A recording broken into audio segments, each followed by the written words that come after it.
रामचन्द्राय जनकराजजामनोहराय मामकारीष्टदाय मैतमङ्गलम् रामचन्द्राय जनकराजजामनोहराय मामकारीष्टदाय मैतमङ्गलम्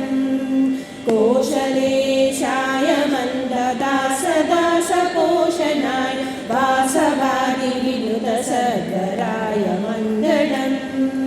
कोशलेशाय मन्दहासदासपोषणाय वासवादिविनुतसर्वराय मङ्गलम्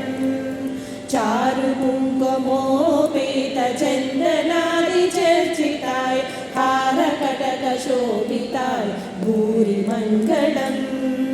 चारुकुङ्कुमोपेतचन्दनादिचर्चिताय हारकटकशोभिताय भूरिमङ्गलम्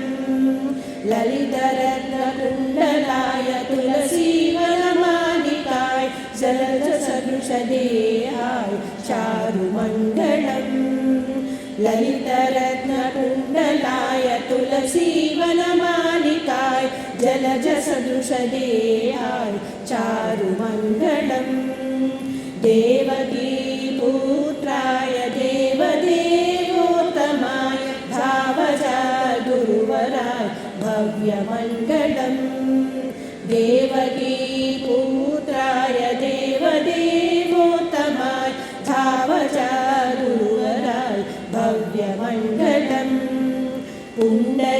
पुण्डरीकाक्षाय पूर्णचन्द्रवदनाय अण्डजावाहनाय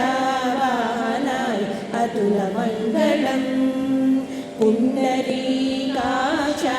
पूर्णचन्द्रवदनाय अण्डजावाहनाय अतुलमङ्गलम् विमलरूपाय विविधवेदान्तवेद्याय सुमुखचित्तकामिताय शुभकमङ्गलम् विमलरूपाय विविधवेदान्तवेद्याय सुमुखचित्तकामिताय शुभकमङ्गलम् रामदासमृदुरहृदयतामरसनिवासाय स्वामी भद्रगिरिवराय सर्वमङ्गलम् रामदासमृदुरहृदयतामरसनिवासाय स्वामी भद्रगिरिवराय सर्वमङ्गलम् दिव्यमङ्गलम् महितमङ्गलम् महितमङ्गलम्